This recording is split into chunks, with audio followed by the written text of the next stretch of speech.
Saya pun akhirnya mencoba ChatGPT dan bertanya tentang banyak hal. Memang menakjubkan. Dia bisa menjawab dengan akurat berdasarkan fakta-fakta yang ada. Menurut saya pribadi, ChatGPT ini seperti pisau tajam. Apakah akan membawa kebermanfaatan atau mudarat? Ya, tergantung dari sang pengguna.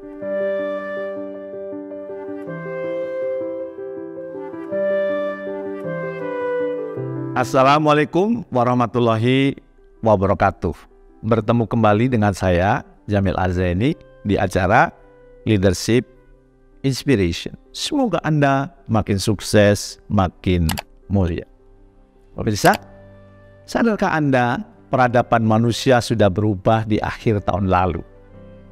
Sebelumnya, peradaban kita berubah saat televisi, komputer, dan internet hadir di tengah masyarakat dunia. Nah, sekarang ini sebuah chatbot yang baru diluncurkan November tahun lalu akan membuat peradaban kita tidak lagi sama ke depannya. Open Artificial Intelligence, perusahaan yang digawangi Elon Musk dan Sam Altman ini resmi meluncurkan ChatGPT. Ini sebenarnya sudah versi ketiga mereka, versi yang secara eksponensial lebih baik dari sebelumnya. Sejak diluncurkan ChatGPT ini, menarik perhatian masyarakat dunia dengan kecanggihan yang dihadirkannya. ChatGPT ini adalah chatbot yang dibuat semirip mungkin dengan manusia dan bisa kita tanya apa saja secara spesifik. Kita bisa ngobrol seperti dengan manusia, tapi secara tertulis. Nah, yang membuat ChatGPT ini lebih spesial dari pendahulunya, ternyata dia didesain untuk bisa menolak pertanyaan-pertanyaan yang tidak pantas atau jawabannya belum dilatihkan kepada mereka.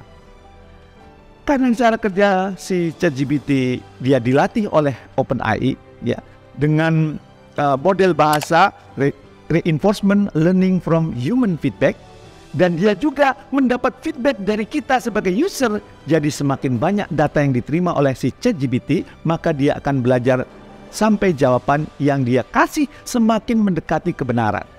Input datanya datang dari OpenAI sebagai trainernya dan juga kita sebagai user. Semakin lama ChatGPT ini akan semakin cerdas. Di satu sisi, ChatGPT ini bisa dianggap sebagai kawan bagi pekerjaan manusia. Dengan kesempurnaannya untuk melakukan banyak tugas seperti menjawab pertanyaan, membuat laporan analisa, memberikan rekomendasi yang akurat, bahkan menulis artikel, ya, membuat puisi. Jadi kalau kita search di Google, kita harus membuka linknya satu persatu untuk menemukan sebuah kesimpulan.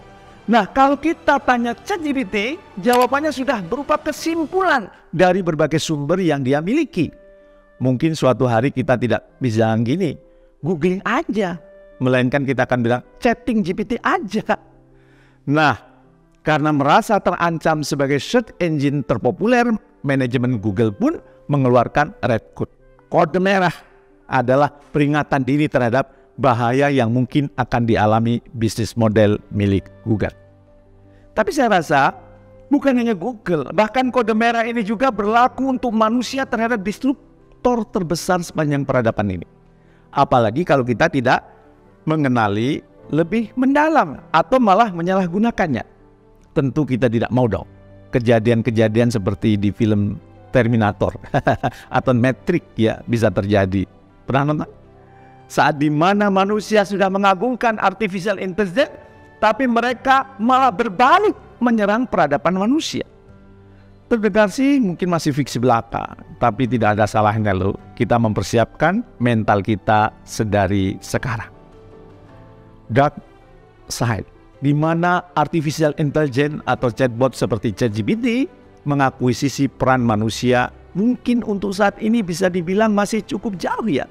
Tapi di titik-titik saja sudah ada bidang-bidang pekerjaan yang terancam akan hilang karena hadirnya ChatGPT.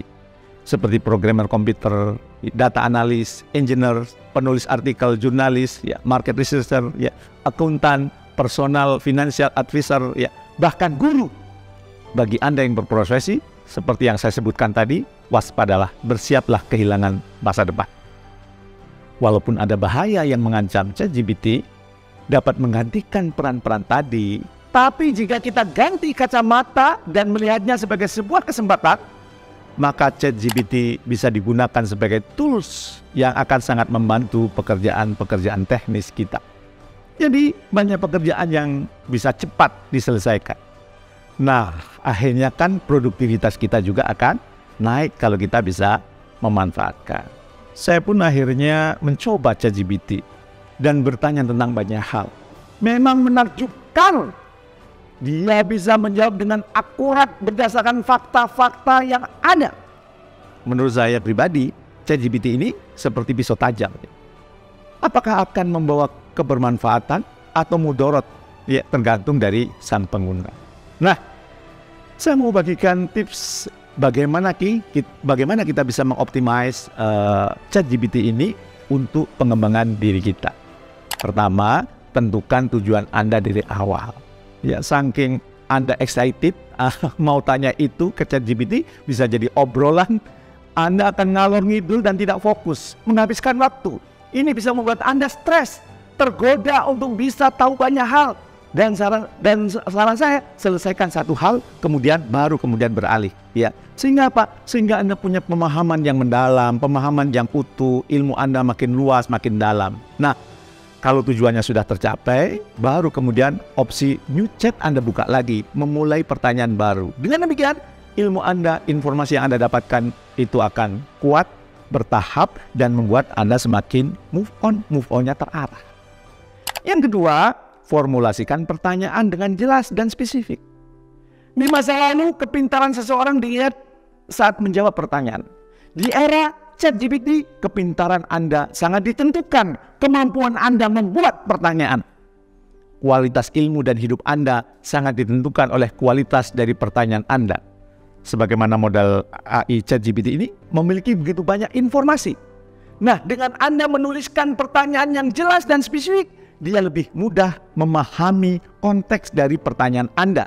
Jadi, informasi yang diambil sebagai jawaban bisa lebih akurat, sesuai dengan yang Anda mau, sesuai dengan tujuan Anda. Coach saya mengatakan, latihlah kemampuanmu membuat pertanyaan, karena kehidupan sangat tergantung dengan kualitas pertanyaan yang kita buat. Jangan penuhi otak dan pikiranmu dengan berbagai alternatif jawaban, karena hal itu bisa kita serahkan kepada model AI yang terus berkembang. Salah satunya adalah ChatGPT. Jadi pintar-pintar membuat pertanyaan, bukan pintar membuat jawaban. Yang ketiga, drafting informasi yang Anda dapatkan dari ChatGPT. Setelah Anda mendapatkan jawaban, ide atau solusi, setelah berbicara dengan ChatGPT, maka tahapan yang selanjutnya ialah simpulkan informasi yang sudah terkumpul. Apabila perlu, perkuat dengan berbagai riset, jurnal, dan experience yang sudah Anda jalani. Selain membuat memori Anda lebih lama mengingatnya, karena ada proses berpikir yang lebih mendalam saat membuatnya, Anda juga bisa menemukan ide baru dan sudut pandang baru untuk meningkatkan kualitas hidup Anda. Banyak perusahaan yang sudah terang-terangan menggunakan ChatGPT ini. Menurut saya, di era artificial intelligence ini sah-sah saja untuk menggunakan ChatGPT untuk mengakuisisi pekerjaan yang memakan waktu. Jadi, manusia bisa lebih fokus membuat keputusan yang strategis atau membuat hal-hal yang penting lainnya. Nyatanya, ChatGPT bukan hanya aset yang bernilai tinggi untuk perusahaan, Anda pun secara personal bisa banget memanfaatkannya untuk melejitkan jauh lebih tinggi lagi dari Anda yang sekarang. Kehadiran teknologi atau apapun di dunia ini sejatinya untuk membantu hidup kita lebih mudah, lebih cepat, dan lebih nyaman, serta lebih produktif. Tetaplah menjadi pemimpin yang benar-benar memimpin dengan terus memanfaatkan perkembangan teknologi yang ada untuk kemudahan pekerjaan kita. Sukses mulia untuk kita semua.